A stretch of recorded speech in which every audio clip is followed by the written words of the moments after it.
नरेंद्र मोदी अब उस तरीके से काम न करें, सत्ता की भूख छोड़ दें, कोई फायदा नहीं होगा। कहता है कि कटोगे तो बटोगे, हिंदू एकता की बात करता है। व्हाट हिंदू एकता, व्हाट हिंदू एकता, कैसी हिंदू एकता? भारत की एकता कहाँ जाएगी? भारत की एकता कहाँ जाएगी? भगत सिंह, सुखदेव, राजगुरु, बिस्मिल, अशफाक, रोशन, राजेंद्र लाहिड़ी, उधम सिंह, मदन लाल ढींगरा का की कुर्बानी कहाँ जाएगी? हिंदुस्तान के लिए मरते थे, मुसलमान के बिना जीवित नहीं रह सकते थे। हिंदुस्तान की एकता उन्हें चाहिए थी, आजाद भारत चाहिए था। तुम कहते हो कि हिंदू एकता, तुम कहते हो हिंदू राज, तुम कहते हो भगवा धर्म ध्वज। क्या अब की बार डॉलर 100 के पार होगा? अब रुपये का वीकनेस कोई रोक नहीं पाएगा। पहले सोचना चाहिए कि आप किस उत्पादन को बढ़ाएंगे। क्या टेम्पल को बढ़ाएंगे? क्या मदिरालय भारत के अंदर और ज्यादा बढ़ा देंगे? प्रत्येक दरवाजे पर मदिरालय की दुकान। फाइनेंस मिनिस्टर हमारी कहती हैं डॉलर मजबूत हो रहा है, रुपया कमजोर नहीं हो रहा है। आप सही है या फाइनेंस मिनिस्टर सही है हमारी? उसको कुछ नहीं आता है, मोदी उसको संभालता है। मोदी जो कहता है करती है। 15 से 20 दिन लगेगा। जब ये रुपया 100 पर आएगा तो आपकी एक्सपोर्ट जो मंगाने की क्षमता है वो बल नील होगी पूरी तरीके से, और जो आप एक्सपोर्ट करेंगे उस पर जहां इतना पैसा मिलता था वहां ऐसे मुट्ठी के बराबर पैसा मिलेगा। जहां गन्ने की शुगर इंडस्ट्री खोलनी चाहिए थी, वहां कोरोना काल में, लॉकडाउन में इस देश के प्रधानमंत्री ने शराब की इंडस्ट्री खोली है। पेट्रोल पंप पर, गैस की दुकानों पर हिंसा होगी, व्यापक हिंसा होगी, कोई रोक नहीं पाएगा। प्रधानमंत्री बचत की तो बात कर रहे हैं कि भाई आप लोग बचत करो, तेल मत यूज करो, कम गाड़ियां करो, गोल्ड करो, तो इसी को तो सही करने के लिए वो बचत मंत्र आपको दे रहे हैं, तो उसमें फिर क्या इशू है? आप बताइए, आप नौटंकी नहीं है? बचत किसको, किस बचत के? सोना कौन खरीदता है? आप हमें बता दें, किस बचत की बात वो करते हैं? कौन जहाज में उड़ता है? कौन 500 की गाड़ियों का रेला लेके चलता है? कौन पेट्रोल डीजल धुएं के रूप में हिंदुस्तान का फूंकता है? और डाई यूरिया जो आप 13 साल से इस देश में कर रहे थे, आप क्या किए हैं? आप आत्मनिर्भर भारत की बात कर रहे हैं, तू आज तक एक केमिकल इंडस्ट्री खोल नहीं पाए। ये ठग है, एक क्रूअल आदमी है। इसने पेट पर टैक्स लगाई है हिंदुस्तान को बचाने का, और हिंदुस्तान तुम्हारे जेब की जागीर थोड़ी ना है। तुम कुछ नहीं हो। किस तरीके से दारिंद्र, दर्जन भर लोग बलात्कार किए, उसके पेट में बच्चा पल रहा था। एक क्रूर जालिम बचा हुआ है, इसका नाम इस पूरे गंदे हरकत काम में आता है। भला ये कैसे जिंदा रहने की कोशिश करता है? इसका नाम आने पर कैसे जिंदा है? इतनी भूख इसको सत्ता की सता रही है। इसको प्रार्थना पूर्वक करना चाहिए, और अब इसके मान का हिंदुस्तान को संभाल पाने का नहीं है। नफरत के अतिरिक्त इस आदमी के जेहन में कुछ नहीं है। नमस्कार दोस्तों, मेरा नाम हैदर अब्बास नकवी है और आप लोग मुझको इस वक्त दा स्वतंत्र पर देख रहे हैं। आज नारे लगने लगे कि अब की बार 100 के पार। जी, ये 2024 की लोकसभा नहीं है कि जब भाजपा ने कहा था अब की बार 400 के पार, ये लोग कहने लगे हैं डॉलर के लिए क्या अब की बार डॉलर 100 के पार होगा? क्योंकि पिछले अगर 9 दिन के हम देखें तो बराबर डॉलर मजबूत हो रहा है, रुपया कमजोर हो रहा है। अब आप लोग कहेंगे ये कोई नई बात नहीं है, अगर आप पिछले से भी देखेंगे तो हर बारी डॉलर मजबूत होता रहा है।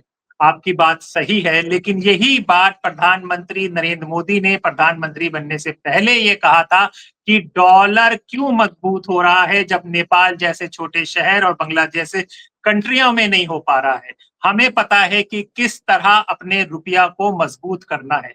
सरकार बन जाती है और हम बराबर देख रहे हैं कि डॉलर मजबूत होता जा रहा है। ये मजबूत हो रहा है, इसके अलग अलग मायने आपको मेन स्ट्रीम मीडिया बता रहा है, लेकिन जब ये 100 के करीब पहुंच जाएगा और ये जब 100 हो जाएगा तब क्या स्थिति होगी आपको ये पता है?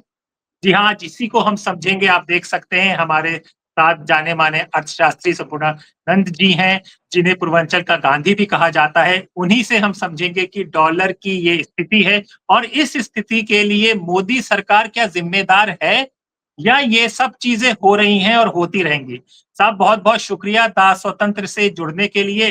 डॉलर 96 रुपए से ज्यादा का हो चुका है, इसको आप किस तरह से देख रहे हैं और सरकार की नीतियों को किस तरह से समझ रहे हैं?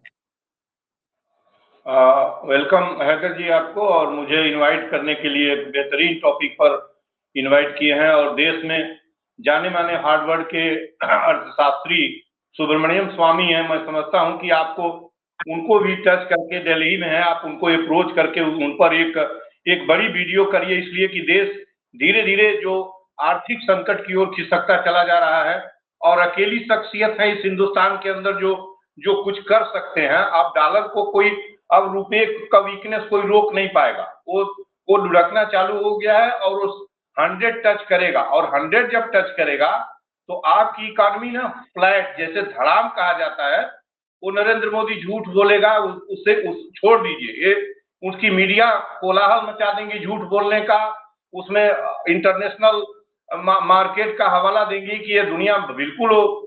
बात सही है कि इंटरनेशनल मार्केट के हिसाब से उसको चलना है, लेकिन आप देखिए ना कि समान समय में 1 दर्जन ऐसे मुल्क हैं जिनके करेंसी वीक नहीं हुए हैं। नाम गिनाने की जरूरत नहीं है, जिनको जरूरत होगी वो जरा लिस्ट उठा के देख लेंगे। जिस तरीके से रुपया वीक होता गया है, तो जब 100 पहुंचेगा तो उसका जो परकसन होगा, जो रिजल्ट आएगा ना, वो हैदर जी बहुत ही डेंजरस भारत के संदर्भ में आएगा। होगा ये कि जब रुपया 100 पर जाएगा, 100 के करीब पहुंच रहा है, जब वो 100 पर टच करेगा तो जो हमारी क्रय करने की क्षमता है, जो खरीदने की क्षमता है, वो अपने आप गिर जाएगी। और इंटरनेशनल मार्केट में आज जो क्राइसिस हो रही है तेल और गैस का, उसका रेट रेज हो रहा है, तो रुपए की क्राइसिस हमारे पास ऑलरेडी, हमारे रुपए की क्रय क्षमता गिर गई, हमें एक्सपोर्ट पर, इंपोर्ट पर ज्यादा रुपया देना है, अब रुपया हमारा वीक हो चुका है। तो 2 चीज होगा, या तो हम अपना इंपोर्ट कम करेंगे, समझने की कोशिश कर रहे हैं ना, या तो हम अपनी जो जितनी मटेरियल मंगा रहे थे, तेल हो गैस हो, उसको हम कर्टेल करें, इसलिए कि हमारे जेब में पैसा नहीं है। हमको, हमारे पास जो सीधा सीधा विकल्प है, हम या तो वो करें, ऑनरेबल प्राइम मिनिस्टर वो करें, या हमको हम जेनरेट करें। अभी आज मैं पेपर में पढ़ रहा था कि हमें अपने इंडस्ट्रीज, हमें अपने उत्पादन की क्षमता को, आज के पेपर में निकला है, बढ़ाना पड़ेगा। अब उत्पादन की क्षमता रातों रात तो आप बढ़ा के रुपया कमा नहीं पाएंगे विदेश को भेज के। पहले सोचना चाहिए कि आप किस उत्पादन को बढ़ाएंगे, क्या टेम्पल को बढ़ाएंगे, क्या मदिरालय भारत के अंदर और ज्यादा बढ़ा देंगे, प्रत्येक दरवाजे पर मदिरालय की दुकान। 2 ही रास्ता है इनके पास, या तो मूर्तियों में तब्दील कर दें भारत को, टेम्पल में तब्दील कर दें, भारत को गर्त में डाल दें। नरेंद्र मोदी के पास कुछ नहीं है, तो जो रुपया हमारा कमजोर होता जा रहा है और जो इंपोर्ट जो हमको करनी पड़ेगी, तो रुपया नहीं रहेगा। इसका रिजल्ट ये होगा कि जब गैस की क्राइसिस होगी, और जब गैस की क्राइसिस होगी तो बड़े महानगर में, जहां लेबर और माइग्रेटेड लोग जो है दूसरी जगहों से जाके बड़े शहरों में है, जहां जीवन निर्वहन उनका सड़क के किनारे ठेला लगा के, और कोई मूंगफली बेच रहा है, कोई छोटी जगहों पर काम कर रहा है, जो असंगठित क्षेत्र में काम कर रहे हैं, खासकर जो लेबर वर्ग है, सूरत के शहर में, मुंबई के शहर में, दिल्ली के शहर में, इंटीरियर इलाके में हो, 2-2 किलो का गैस लेके नकवी जी खाना बना रहा है, 2 किलो 3 किलो। और गरीब अंचलों से जो बड़े शहरों में पढ़ने गए हैं बच्चे, जिनको हॉस्टल नहीं मिला है, वो 2 बच्चे 3 बच्चे क्वार्टर लेके 5 किलो 3 किलो 2 किलो का गैस का सिलेंडर लेके उस पर खाना बना रहे हैं, गरीब बच्चे हैं। 350 रुपए का नोएडा में सिलेंडर जिस दिन बिका था, ये मार्च की घटना है, तब हमको एक जो है यहीं का क्राइम रिपोर्टर है, उसने उसका चैनल है, वेल नोन चैनल है, वो आया और कहा कि गांधी जी इस पर डिबेट करिए, हमारे साथ करिए। मेरा बेटा, एडिटर का बेटा, बड़ा समाचार, हम उसको लिंक भेजेंगे आप उसको ना, उन्होंने कहा कि सर ये करिए और हमको करिए, हम अपने बच्चे को 700 रुपया आज पेटीएम भेजे हैं, तो 2 किलो गैस खरीदा है 700 रुपए में, जो 100 रुपए में मिलता था। तो मनुष्यता को पूरी तरीके से कत्ल करने का जो हिसाब नरेंद्र मोदी ने बैठाया है, इस तरह का व्यवस्था मैंने हिंदुस्तान नहीं, मैंने कभी अपने जीवन में नहीं देखा हिंदुस्तान में, और पढ़ा भी नहीं किसी किताब में। तो सर मैं ये पूछना चाहूंगा, आप जो कह रहे हैं, क्योंकि देश फाइनेंस मिनिस्टर को भी सुनता है, फाइनेंस मिनिस्टर हमारी कहती हैं कि भाई अपना डॉलर मजबूत हो रहा है, रुपया कमजोर नहीं हो रहा है। तो लोग ये भी समझेंगे भाई फाइनेंस मिनिस्टर कहीं रुपया कमजोर नहीं हो रहा, आप बार बार कह रहे हैं रुपया कमजोर हो रहा है। आप सही है या फाइनेंस मिनिस्टर सही है हमारी? देखिए ऐसा है ना कि फाइनेंस मिनिस्टर को तो अच्छी शब्दावली में उसको उसको जो है सुब्रमण्यम स्वामी कहते हैं कि वो तो जीरो है, उसको कुछ नहीं आता है, मोदी उसको संभालता है, मोदी जो कहता है करती है। उसको सुनने वाला कौन है? आपने नोटिस लिया, हमने नोटिस लिया, सुना। 145 करोड़ में 144 करोड़ नहीं जानते इस मैकेनिज्म को कि रुपया मजबूत हो रहा है कि डॉलर मजबूत हो रहा है। उस बात को किस तरीके से घुमा के, अब पता नहीं किसको घुमाने की कोशिश कर रही थी। फिलहाल उनकी बात मैं किनारे करता हूं, उनको मैं मानता नहीं हूं कि अर्थशास्त्री इस देश की। शराब बेच रही हैं, शराब बेच के हिंदुस्तान को चला पाएंगी वो? मदिरालय से देश चलेगा? मदिरा का इंपोर्ट करके और देश को अब प्रत्येक 100 गज की दूरी, 1000 की गज की दूरी पर एक मदिरा की मॉडल शॉप खोल के हिंदुस्तान को बचा रहे हैं। 500% कस्टम ड्यूटी हिंदुस्तान के उस पर। सोचिए कि इटली और फ्रांस की जो मदिरा आ रही है भारत में, हमको किसान मजदूर को क्या पता। मुट्ठी भर लोगों के लिए 22 हजार की 100 ml की मदिरा इस हिंदुस्तान के अंदर बिक रही है। 100 करोड़ की मदिरा की मॉडल शॉप की दुकानों का टेंडर हुआ है। हिंदुस्तान को कहां पहुंचाया है? अभी मैं बता ही रहा हूं कि जब रुपया 100 पर पहुंचेगा तो देश की स्थिति सुनने वाले भी सुन लें, जितने भी लोग सुन रहे हो डेट नोट कर लें।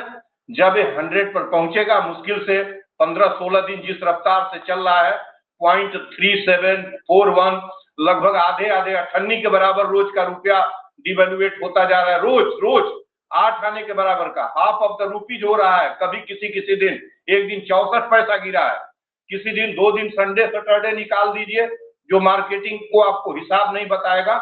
लेकिन 15 से 20 दिन लगेगा। जब ये रुपया 100 पर आएगा तो आपकी एक्सपोर्ट जो मंगाने की क्षमता है वो बल नील होगी पूरी तरीके से, और जो आप एक्सपोर्ट करेंगे उस पर जहां इतना पैसा मिलता था वहां ऐसे मुट्ठी के बराबर पैसा मिलेगा।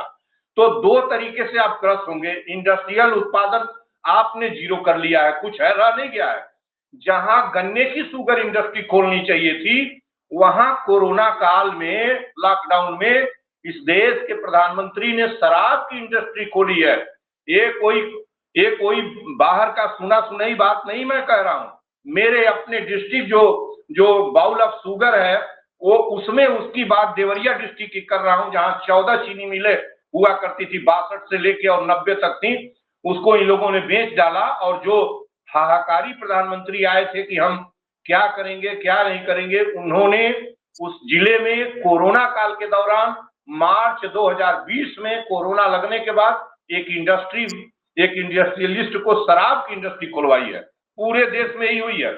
तो आप जब आपकी क्रय क्षमता खत्म हो जाएगी, आप सामान नहीं ले पाएंगे बाहर से, तो बॉम्बे में, सूरत में, अहमदाबाद में, आपके भुवनेश्वर में, मैंने बताया था डिबेट में कि किस तरीके से कलकत्ता जैसे महानगरों में सिलेंडर की दुकान पर और तेल वो है जो आपका पेट्रोल है और आपका डीजल है, इनकी क्राइसिस होगी। आपको तय होगा कि आप इतने पर डे ले सकते हैं।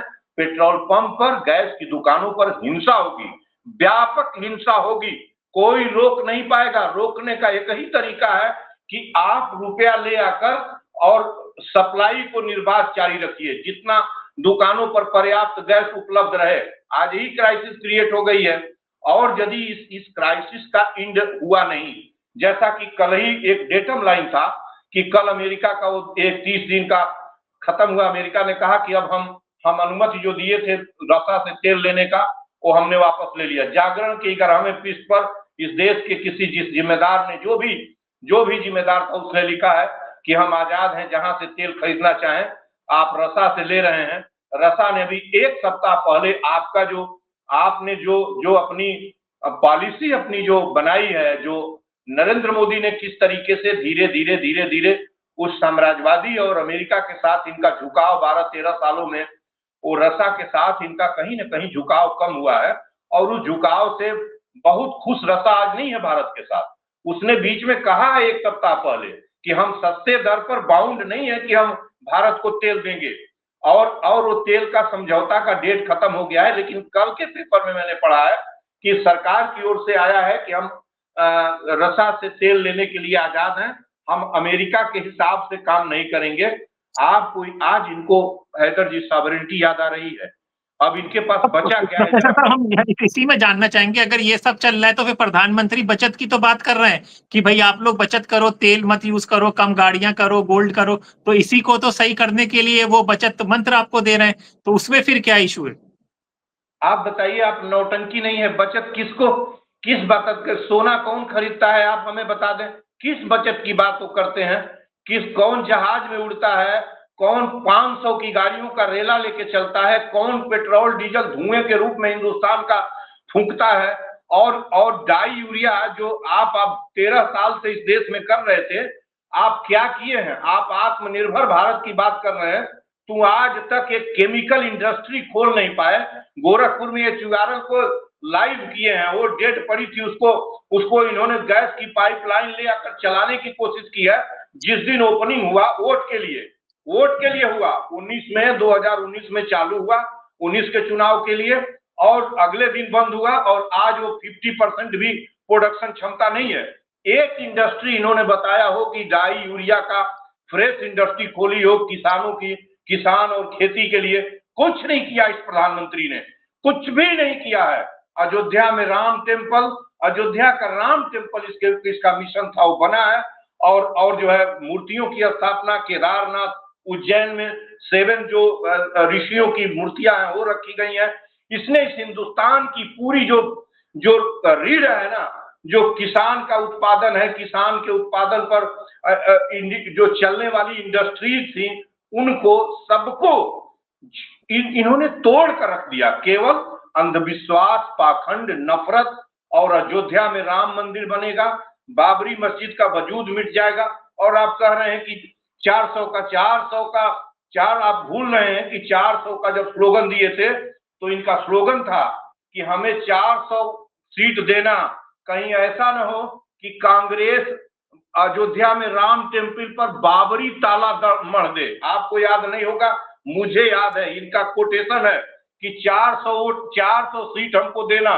कहीं ये 2000 इनके अभी 24 का इलेक्शन, 2024 का स्लोगन था कि 400 हमको देना, 400 मत, नहीं तो कांग्रेस अयोध्या में के अंदर बाबरी मस्जिद ताला मढ़ देगी राम टेम्पल के ऊपर। इस देश के प्रधानमंत्री का इस तरह का स्लोगन था। आज यह जो जितनी भी बातें कहा है कि सोना कम खरीदिए, और शादियों में सोने का परचेजिंग न लेन देन करिए, और आप जो है घर से वर्क फ्रॉम होम करिए, फिर जो है व्हीकल्स लोग, आप जो कह रहे हैं, आप कह रहे हैं उसको कर कैसे? आप ये सब ठीक है, ये प्रिकॉशनरी मेजर है, मेजरमेंट है, आप करेंगे। आप ये बताइए, रुपया कहां से बना लेंगे? आप फॉरेन करेंसी फॉरेक्स कहां से इतना क्लब जुटाएंगे? अब तो आपका रुपया टूट गया, अब 100 रुपया देंगे तो 1 रुपया डॉलर आपको मिलेगा, अब तब आप विदेशी डॉलर में जो माल खरीदना होगा खरीदेंगे। हम आपको कहने की कोशिश कर रहे हैं कि अब आपका जो एनर्जी है, देखिए दाल, चीनी और खाने का तेल, जो जीवन है, जिससे जीवन चल रहा है हिंदुस्तान के लोगों का, चाहे वो अमीर हो या कंगाल हो, सबको ये खाना है।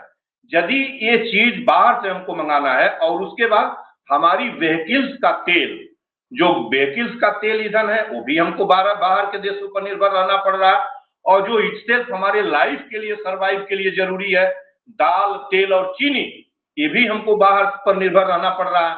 इसके लिए क्या चाहिए? हमें रुपया चाहिए।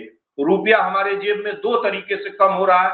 एक तो जो रुपया है उसकी वैल्यू उसकी डाइल्यूट खत्म होती जा रही है, लेस होती जा रही है डे बाय डे। और दूसरे, हम जो रुपया क्रिएट करते, रुपया कहां से करते? अपना माल बाहर भेज कर, और हम पैसा उनसे कमाते, कस्टम ड्यूटी और जो भी कमाते बाहर भेजते। तो हमारे पास क्या निर्यात रह गया है? कुछ भी नहीं रह गया है। जब खाने की चीज हम मंगाने पर आ गए हैं, इंडस्ट्रियल ग्रोथ 1% से नीचे है। एग्रीकल्चरल जो बाहर कह रहे हैं, जो मुल्क का प्रधानमंत्री कहता हो कि डाई यूरिया आधा कर दो डालने में, आधा कर दो, जो पोटेंशियल है जमीन की, जो प्रोडक्टिव क्षमता है, वो खाद और केमिकल्स के ऊपर निर्भर है। उन्होंने सब और जोड़ा कि उर्वरक जो बायो आधारित खेती करिए, बताइए कि आपने क्या छोड़ा है हिंदुस्तान में। बायो आधारित खेती के लिए हिंदुस्तान छोड़ा है, प्रत्येक गांव और कस्बों से होती हुई एक्सप्रेसवे आप बनवा रहे हैं, जल जंगल जमीन को दफन कर दिया ईंट कंक्रीट बालू गिट्टी माटी के अंदर, और जगह जगह एयरपोर्ट 365 एयरपोर्ट कमिश्नरी लेवल पर बनवाने का, वो बताइए हिंदुस्तान के किस व्यक्ति के लिए किस प्रकार उपयोगी है, आप क्यों बनवा रहे हैं, कौन किसकी विमान लैंड करेगी, क्या होगी। मैं इस अर्थव्यवस्था को, जहां ये आकर इस व्यक्ति ने हिंदुस्तान की अर्थव्यवस्था खड़ी की है, उसका शुभ दिन तो नहीं देख रहा हूं, लेकिन मैं आपके चैनल से इनको, ऑनरेबल प्राइम मिनिस्टर को ये कहने की कोशिश कर रहा हूं कि अभी कुछ नहीं बिगड़ा है, आप मोहब्बत बस वेलकम करिए ना, क्या जरूरत है। आपने कभी पूछा नहीं, एक वरिष्ठ आदमी जो हार्वर्ड से पढ़ के आया हुआ है, उसकी कदर तुम्हारे पास नहीं है, तुमको जाके पकड़ के लाना चाहिए कि इस देश को बचाइए, किसी तरह बचाइए, नाराज हो चाहे किसी तरह से हो। तुम जा रहे हो तो लात खा रहे हो, बाहर के देशों में अपमान होके आ रहा है, गले जिससे मिलना चाहते हो मिलना नहीं चाहता, तुम अपमान बाहर झेलोगे ट्रंप का और दुनिया के अन्य नेता का, और सुब्रमण्यम स्वामी के पास जाके प्रार्थना नहीं कर सकते कि अब हिंदुस्तान को बचाइए।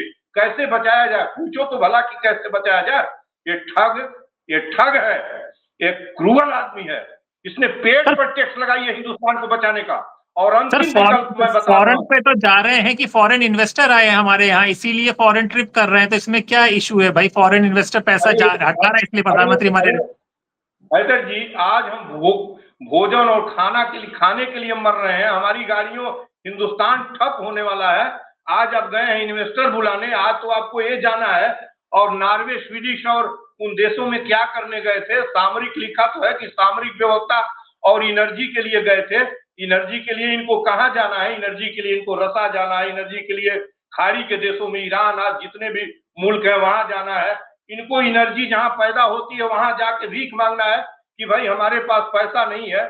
जाके उन देशों से कहे ना, जो मोहब्बत पसंद देश हमारा पुराना दोस्त था, 4500 वर्ष पुराना, जिससे कल्चरल और ट्रेड रिलेशन हमारे थे, दजला फरात की घाटियों में बसे उस पुरानी संस्कृति अरब और इराक के देशों से, उससे तो तुमने दिल तोड़ लिया। वहां तो जाके तुम्हारे जाने से उस क्रूर आक्रांता ने उस पर हमला करके हुसैनी की हत्या कर दी, और अब जो है कहां मांगोगे भीख, कहीं नहीं मांग पाएगा भीख इस देश का प्रधानमंत्री।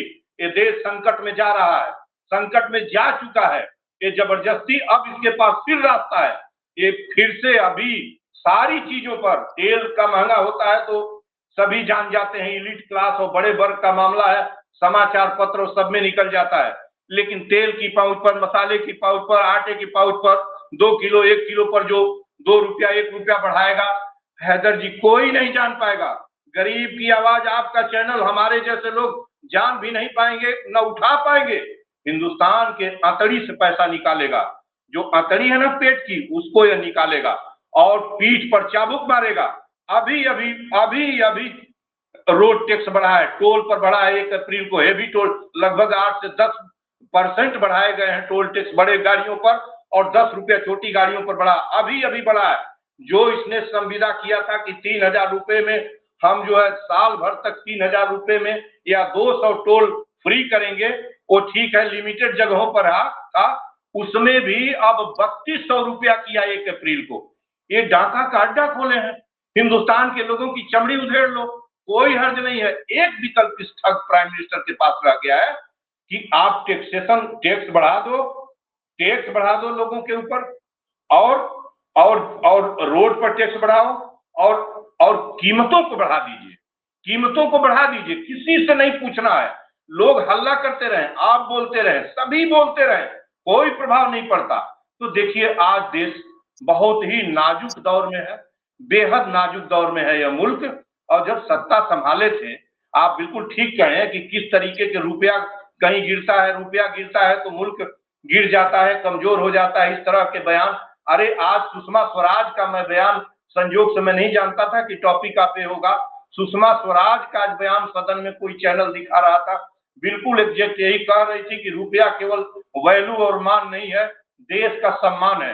अब तो है नहीं, इन्हीं से पूछना चाहिए कि देश का सम्मान 48 और 52 रुपए में वो देश का सम्मान देख रही थी कि गिरा था 51 या जब वो डिबेट में आ रही थी तो 51 या 52 कुछ है, ऐसे ही हुआ था, 48 से कुछ ज्यादा हुआ था, और रुपया 100 पर टच होने जा रहा है। आपने क्या किया हिंदुस्तान में? आपने प्रोडक्शन क्यों नहीं बढ़ाई? कृषि आधारित इंडस्ट्रीज को क्यों नहीं आगे किया? एक्सपोर्ट अब क्यों नहीं? आज यदि हमारे पास निर्यात के लिए पर्याप्त चीज होता तो हैदर जी हम निकल सकते थे इस मुसीबत से। पर लोकल फॉर वोकल से तो अपील की थी ना उन्होंने कि लोकल फॉर वोकल, लोकल को अब उनको अब जाने दीजिए, वोकल फॉर वोकल, अब उसका नाम न लीजिए। अब इनसे यही निवेदन है कि यदि या तो सत्ता छोड़ दें और प्रेम पूर्वक छोड़ें, बगावत होनी तय है, लोग नहीं करेंगे, अनायास लोग अपने आप मरेंगे। आप इनके विरुद्ध बगावत इसलिए भी नहीं हो सकता कि इसने क्लचेज और जगह जगह इतने स्ट्रांग फोर्सेस तैयार किए हैं। इंटरनल बताइए, मशीन गन पुलिस को दी गई है, स्वचालित हथियार पुलिस को, भारत की इंटरनल पुलिस को दी गई है। किससे लड़ने के लिए दी है? इसको पता है कि फासिस्ट शक्ति, हमारी फासिस्ट ताकत के विरुद्ध एक दिन बगावत होगा और खून खराबा करेगा। या इसके पास कोई विकल्प ही नहीं है इसके अतिरिक्त। और या तो ये जिम्मेदार लोगों को, जो सुब्रमण्यम स्वामी है, नीतीश कुमार है, आप जो है जयराम रमेश हैं, सबसे क्यों नहीं बात करता? किस बात के लिए नहीं बात कर सकते? क्यों नहीं बात किया जा सकता? भाई हिंदुस्तान मुसीबत में है और हिंदुस्तान तुम्हारे जेब की जागीर थोड़ी ना है, तुम कुछ नहीं हो। सदन से आपको प्रधानमंत्री लोगों ने नहीं चुना है, आपको प्रधानमंत्री लोगों ने, किसी ने नहीं बनाया है। सिंपली सांसद आपको चयन किया है बनारस के लोगों ने, वो अभी अमन थर्ड लोगों ने, 2/4 ने आप में यकीन नहीं व्यक्त किया, 2/3 ने, और बाकी 241 सीट आपके पास है। देश के लोगों ने भी आप में विश्वास आपकी पार्टी में नहीं व्यक्त किया है। हाँ, सदन में धोखे से, द्वंद्व से और भय पैदा करके, लोभ लालच दे करके आपने सदन में अपने नाम पर मुहर लगवाई है सदन के नेता का, और आपके अपने जेब से निकाल कर बैठाई गई भारत की ऑनरेबल जो राष्ट्रपति हैं, वो आपको ठप्पा मारकर उस पर मोहर लगा दी है। कितने आरोप इस आदमी के ऊपर हैं? कौन सा आरोप नहीं है? सांप्रदायिक दंगे कराने का और गोधरा और अहमदाबाद का मैस्ट्रेस कराने का इसके ऊपर आरोप है।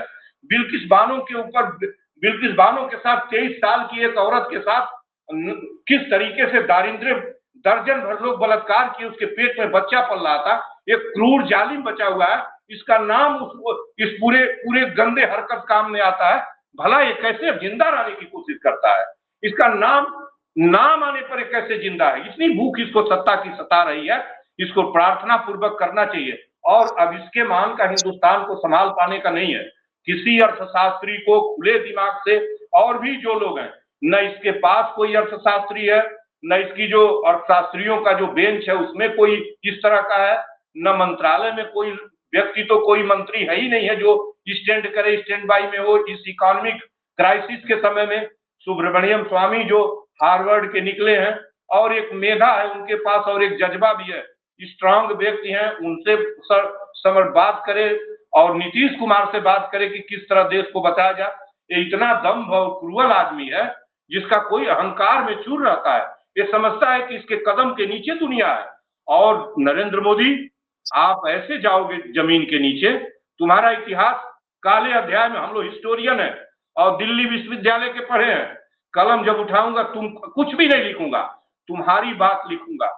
और अमेरिका के एक व्यक्ति ने, मैं किताब ही दिखाता हूं, उठाने रहिए, लाइब्रेरी में क्रिस्टोफर, ये जेफरी लॉर्ड की पुस्तक है, जरा देख लीजिए। अमेरिकी राइटर है, इस पर डिबेट होगा। अभी पता नहीं है, लेटेस्ट हमने मंगवाया, यद्यप पब्लिकेशन पुराना है। मोदीज इंडिया को लिखा है, Hindu nationalism and the rise of ethnic democracy. ये देखिए यार, ये मैं दिखा रहा हूँ आपके चैनल पर, जरा देख लीजिए। और दिल्ली में इस किताब को लेकर लाइन बाय लाइन पढ़िएगा। इसमें लिखा है कि इसने नेशनलिज्म, भारत में कौन सा नेशनलिज्म क्रिएट किया है और उसको उठा किस तरीके से रहा है। इसमें इसके आरएसएस का और इसमें सारे इसके, मेरी लाइब्रेरी में पुस्तक रखी हुई है। नफरत के अतिरिक्त इस आदमी के जेहन में कुछ नहीं है। इसने सबसे ज्यादा जो डैमेज किया है वो एजुकेशन को जमीन के अंदर गाड़ दिया है सीधा। इस पर डिबेट करिएगा। बजट में जानते हैं आपको इतनी बजट में 1.39 लाख करोड़ रुपया, 1.3 लाख करोड़ रुपया ये बजट में है शिक्षा पर, और 1.3 कुछ लाख करोड़ रुपया हेल्थ पर है। दोनों मिलके यदि दोनों को हम मिला देंगे तो 3% से कम 54 लाख करोड़ रुपए में यह लगभग 2.5 लाख करोड़ रुपया, 2.5 लाख, 54 लाख में लगभग 2.5 लाख करोड़ रुपया इनके लिए हो रहा है, एजुकेशन और हेल्थ के लिए, जो जीवन से सीधे जुटा है। और 20 लाख करोड़ रुपया, 20 लाख करोड़ रुपया अकेले गृह मंत्रालय के एक्सपेंडिचर पर है।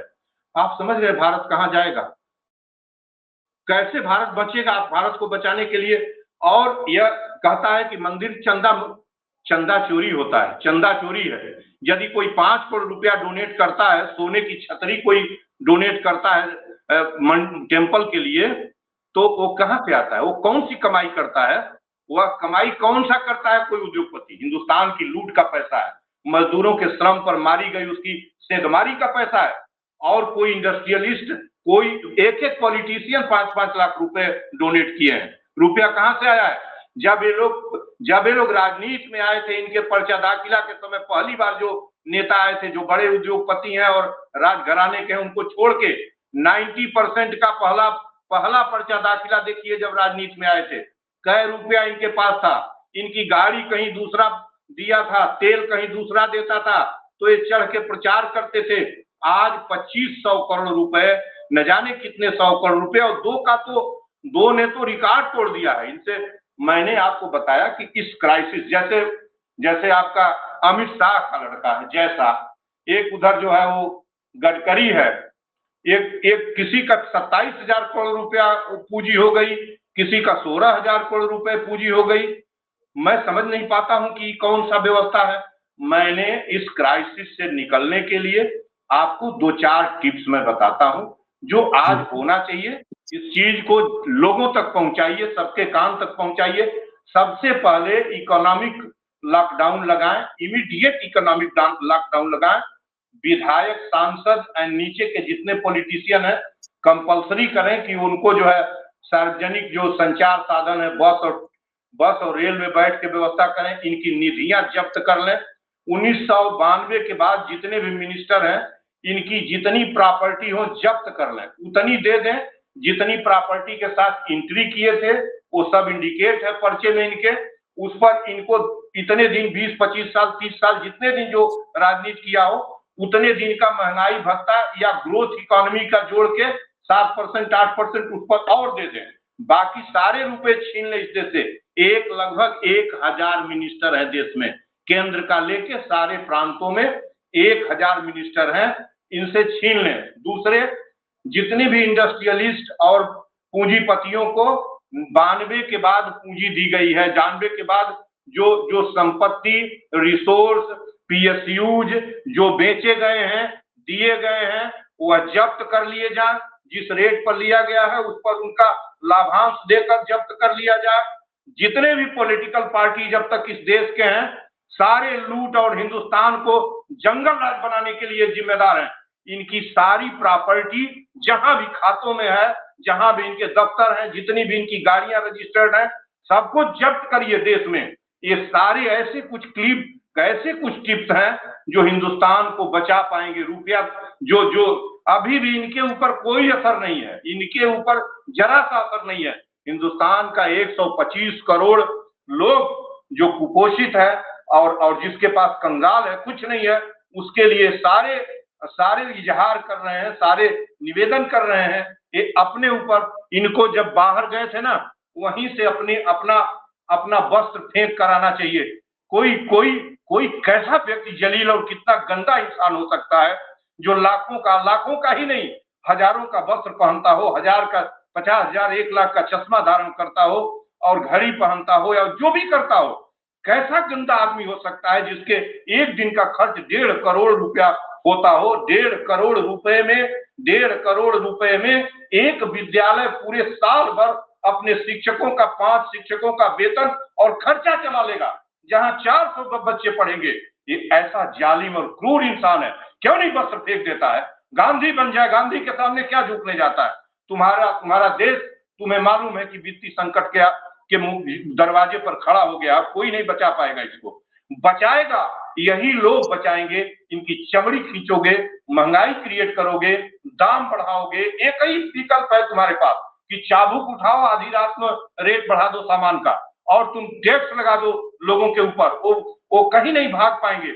और रुपया का रेट गिरा नहीं सकते, तुम कुछ प्रोडक्शन है नहीं कि तुम बेच के रुपया को अपने पास, विदेशी फॉरेक्स तुम्हारे पास हो जाए और बेचोगे भी तो अब जो इतना रुपया कल मिलता था वो अब जो है वो इतना मिलेगा, मुट्ठी बराबर। अब 92 रुपया जिसका वैल्यू था, अब वो 100 रुपए, अब 8 रुपए प्रति 100 रुपए में 8 रुपए आपको और कम मिल रहा है। तो स्थिति बहुत भयावह है, बहुत भयावह है। हैदर जी, मैं बता रहा हूं, नरेंद्र मोदी अब उस तरीके से काम न करें, सत्ता की भूख छोड़ दें, कोई फायदा नहीं होगा। इस देश के लोग, इस देश, और ये डेमोक्रेसी है, शुक्र कहिए कि इतनी स्ट्रांग डेमोक्रेसी है कि इसके बावजूद भी हम दिल्ली में, हम अपने कॉन्स्टिट्यूशन में, और वो ये केवल कॉन्स्टिट्यूशन है जो इस देश को आज रोका हुआ है। नहीं तो जिस तरीके का इन्होंने तो तोड़ ही दिया। इनको कॉन्स्टिट्यूशन से कोई मतलब नहीं है। कॉन्स्टिट्यूशन से मतलब होता तो चंडीगढ़ के जीएसटी परिषद की बैठक में अगस्त 2022 के अंदर, चंडीगढ़ की जीएसटी परिषद की बैठक, जब कोरोना अभी खत्म हो रहा था, लॉकडाउन फाइनली खत्म हुआ था, नहीं खत्म हुआ था, अभी देश स्थिति खराब थी, इन लोगों ने आटा, चावल, दाल, तेल खाने के पेट पर for the first time GST इन्होंने इंपोज कराई थी इस हिंदुस्तान के अंदर। तो एक जालिम किस्म के व्यक्ति हैं, एक क्रूर हैं, जालिम हैं, नफरत फैलाते हैं, झूठ बोलते हैं। हिंदुस्तान जैसे शपथ खाए हैं सत्य बोलने का, हिंदुस्तान की सॉवरेंटी, एकता, इंटीग्रिटी के हिफाजत का सदन में नफरत खाने वाला आदमी कहता है कि कटोगे तो बटोगे, हिंदू एकता की बात करता है। व्हाट हिंदू एकता, व्हाट हिंदू एकता, कैसी हिंदू एकता? भारत की एकता कहाँ जाएगी? भारत की एकता कहाँ जाएगी? भगत सिंह, सुखदेव, राजगुरु, बिस्मिल, अशफाक, रोशन, राजेंद्र लाहिड़ी, उधम सिंह, मदन लाल ढींगरा की कुर्बानी कहाँ जाएगी? हिंदुस्तान के लिए मरते थे, मुसलमान के बिना जीवित नहीं रह सकते थे। हिंदुस्तान की एकता उन्हें चाहिए थी, आजाद भारत चाहिए था। तुम कहते हो कि हिंदू एकता, तुम कहते हो हिंदू राज, तुम कहते हो भगवा धर्म ध्वज, तुम जो है देश की प्रेसिडेंट है, ये ऑनरेबल प्रेसिडेंट है। अयोध्या के अंदर रामनवमी के प्रथम दिन 18 तारीख को, 18 या 19 मार्च को जिस दिन पड़ा था, श्री यंत्र का स्थापना करने फर्स्ट टेबल पर आई थी। कितने करोड़ रुपया इसके आने जाने पर खर्च हुआ होगा? उस श्री यंत्र से किसको अनाज मिलेगा, विद्या मिलेगा, चिकित्सा मिलेगी, क्या मिलेगा? क्यों अंधविश्वास परोसा जाता है इस हिंदुस्तान के अंदर? कहाँ है हमारा संविधान? कहाँ है? आपको आजादी है, अपने घर में मनाइए, अपने घर में ताबीज खोलिए, अपने घर में मंदिर बनाइए, सब काम करिए। और नागरिकों के मौलिक कर्तव्य कहाँ गए, जिसमें लिखा हुआ है साफ साफ कि scientific temper and humanity, to save scientific temper and humanity, ये इंसान का, हर व्यक्ति का काम है। अयोध्या में टेम्पर साइंटिफिक टेम्पर है बनवाना, ह्यूमैनिटी कहाँ रह गई? 22 लाख तेल में, 22 लाख दीपक में तेल क्यों फूंका गया जला के? आज बच्चों को क्यों, आज प्राइम मिनिस्टर क्यों उपदेश दे रहे हैं कि हमें तेल थोड़ा कम डालूंगे, डाल के खाएंगे, वो भी राष्ट्र की सेवा होगी। हम नहीं खाएंगे, हम 60 साल के हैं, हमें कोई फर्क नहीं पड़ेगा, हम पानी में खाएंगे।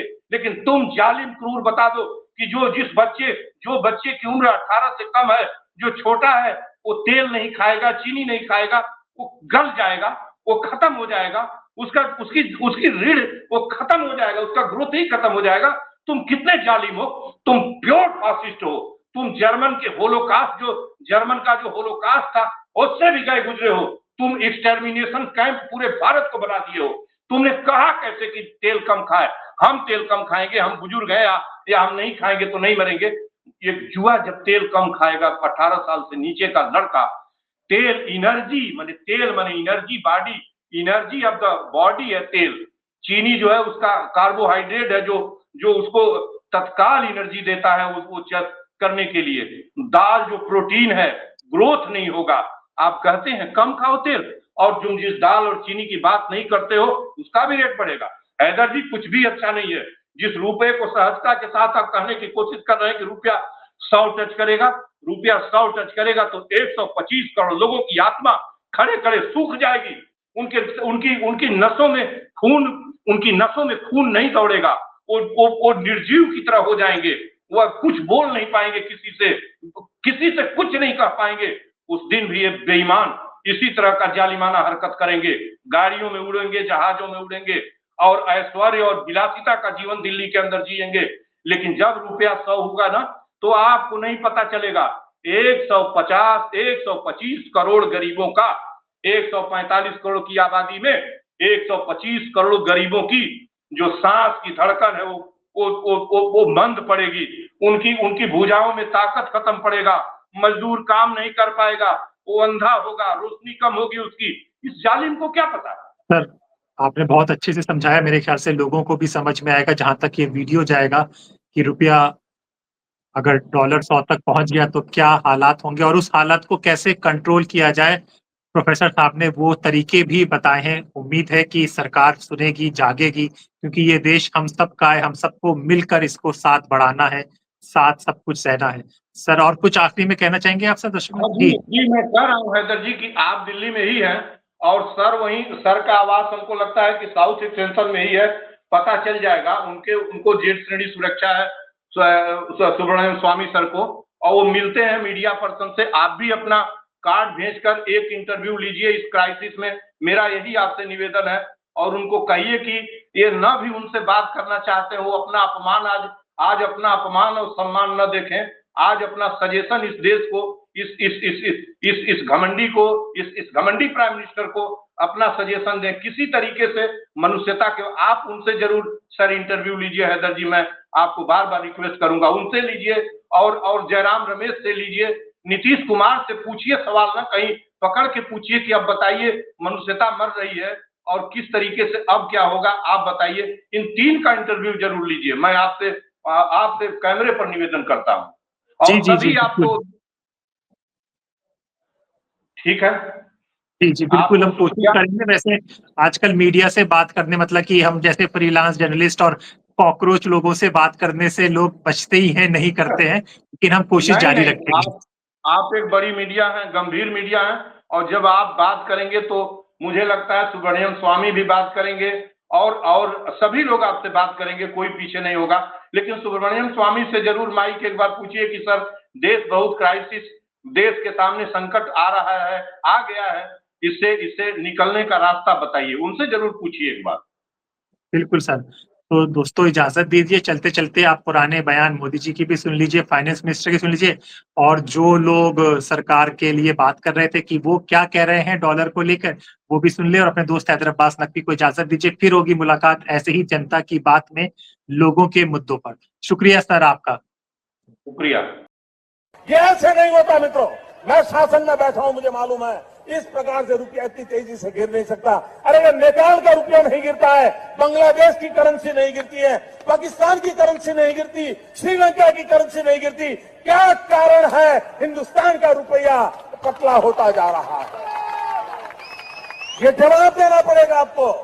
देश आपसे जवाब मांग रहा है। गिफ्ट निफ्टी 200 पॉइंट से नीचे गिरा हुआ है। सब लोग का मैसेज है, सर गिफ्ट निफ्टी क्यों इतना गिर गया, रात में ऐसा क्या हुआ, सब बताता हूँ। इस रील को सेव कर लेना, बहुत काम आने वाला है, हमेशा काम आने वाला है। अब गिफ्ट निफ्टी 200 पॉइंट से नीचे है तो सिंपल सी बात है कि मार्केट की वीक शुरुआत हो सकती है। तो भैया ओवरनाइट क्या हुआ? सबसे पहला ओवरनाइट का कहानी निकल के आता है यूएस ट्रेजरी यील्ड से। अमेरिका का 10 ईयर बॉन्ड यील्ड फिर ऊपर चला गया है, जिसके बारे में मैंने 2 दिन पहले बात भी की थी। और 30 ईयर का यील्ड 5% के पार पहुंच चुका है। इसका मतलब है कि ग्लोबल इन्वेस्टर रिस्क कम लेना चाहते हैं और वो सेफ एसेट में जा रहे हैं। और जब यूएस यील्ड बढ़ता है ना, तो फॉरेन इन्वेस्टर इमर्जिंग मार्केट, जैसे इंडिया इमर्जिंग मार्केट है, उससे पैसा निकालने लगते हैं। यही वजह है कि एफआईआई का बिहेवियर आज मार्केट के मूड को बहुत इंपॉर्टेंट तय करेगा, क्योंकि बॉन्ड यील्ड अगर ऐसे ही ऊपर रहता है तो पैनिक रहेगा। दूसरा गुड न्यूज़ बता दूं कि हमारा फ्री सेशन होने वाला है, तो कमेंट में लिखिए क्लास, आपके डीएम में लिंक आ जाएगी, जिससे कि आप उसको रजिस्टर करके ज्वाइन कर सकते हैं। व्हाट्सएप ग्रुप में लिंक रहेगा। दूसरा है डॉलर इंडेक्स। डॉलर मजबूत होने का मतलब होता है रुपीज़ पर प्रेशर पड़ना। डॉलर स्ट्रांग रहेगा तो हमारा इंपोर्ट कॉस्ट बढ़ेगा। क्रूड ऑयल और गोल्ड हम इंपोर्ट करते हैं, तो मोदी जी ने कहा था 1 साल ना खरीदो। आप रिलेट कर सकते हो। क्रूड ऑयल की कहानी पे आ जाओ। इतना अनसर्टेन है, कभी ट्रम्प कहता है 24 घंटे बच्चे हैं अटैक करने में, कभी कहता है अटैक नहीं करेंगे। इतना वोलाटाइल बना रखा है, लेकिन घूम फिर के फिर क्या है, हम क्रूड चुके इंपोर्ट करते, तो हमारे यहाँ इकोनॉमी पे असर होगा, इन्फ्लेशन पे असर होगा और गोल्ड भी फोकस में आ सकता है अगर बॉन्ड यील्ड ऐसे ही बढ़ते रहे तो अब देखना है क्योंकि गोल्ड भी अभी कुछ खास परफॉर्म नहीं कर रहा है, बट नज़र तो रखना होगा, पैसा अगर निकलता है तो पैसा जाएगा कहाँ। वहीं पर आप यूएस मार्केट में देखो तो टेक स्टॉक पे प्रेशर बना हुआ है, higher interest rate growth company को हर्ट करता है, इसीलिए तो अब यूएस में क्या होगा वो देखना होगा। और एशियन मार्केट आप देखो, चाहे जापान का मार्केट देखो, कोरिया का मार्केट देखो, सब सतर्क नज़र आ रहे हैं। ठीक है, सतर्क क्यों? यही बॉन्ड यील्ड की कहानी, तो ये हमारे लिए बहुत इंपॉर्टेंट होगा। तो उस फ्री सेशन को ज्वाइन करने के लिए दोस्तों आप कमेंट में क्लास लिखिए, डीएम में लिंक आएगी। लेकिन जो लोग यूट्यूब पे हैं, यूट्यूब वाले, प्लीज़ वो लिंक आपको डिस्क्रिप्शन में और कमेंट में पिन मिलेगी। हो सकता है क्लिकेबल ना हो ड्यू टू यूट्यूब पॉलिसी, तो आपको कॉपी पेस्ट करना होगा। तो गिफ्ट निफ्टी डीप रेड होता है, यूएस यील्ड ऊपर होता है, डॉलर स्ट्रांग होता है, वाइल वोलाटाइल होता है, तो इंडियन मार्केट ओपनिंग पर प्रेशर आना ऑलमोस्ट नेचुरल है, हमेशा की कहानी है, इसको याद रखना होगा। लेकिन एक चीज़ ये भी सीखना होगा कि गैप डाउन ओपनिंग का मतलब हमेशा क्रैश नहीं होता है। ठीक है, क्योंकि मार्केट में अभी हमारे इंडियन मार्केट की बात करें तो इसको ऊपर जाने के लिए बहुत पावर चाहिए, बहुत पावर, और कोई भी गुड न्यूज़ जैसा आ नहीं रहा है। तो अब एफआईआई की एक्टिविटी, बैंक निफ्टी का मूवमेंट और ओपनिंग आवर की वोलेटिलिटी, इन सब को देखना होगा। तो शॉर्ट टर्म ट्रेडर को तो भैया बहुत अलर्ट रहना होगा, लेकिन लॉन्ग टर्म ट्रेडर के लिए ये नॉइज़ है, क्योंकि लॉन्ग टर्म इन्वेस्टर जो पैसा लगा रहे हैं उनका विजन 3 से 5 साल है। तो ऐसी कई चीज़ें आती रहती हैं, जाती रहती हैं। तो बस अगर आप चाहते हैं यूट्यूब मेंबरशिप में ऐसी चीज़ें मिलते रहना तो ज्वाइन कर लीजिए YouTube membership. Thank you. America की इस टाइम पे इसीलिए सटकी पड़ी है क्योंकि डॉलर की वैल्यू घटती जा रही है, बिल्कुल खत्म होती जा रही है। डॉलर औकात घटती जा रही है, वैल्यू भी नहीं बोलना चाहिए, सही बोला भाई ने, औकात घटती जा रही है अमेरिका की। आपने कहा क्या भारत का तख्ता पलट किया जा सकता है, क्या कोशिश नहीं करी इन्होंने? शाहीन बाग क्या था? शाहीन बाग दिल्ली दंगे has brought golden age of India back right now. Modi ji is great. He has brought golden age of India back in front of us, and this is the historical moment for us to cherish.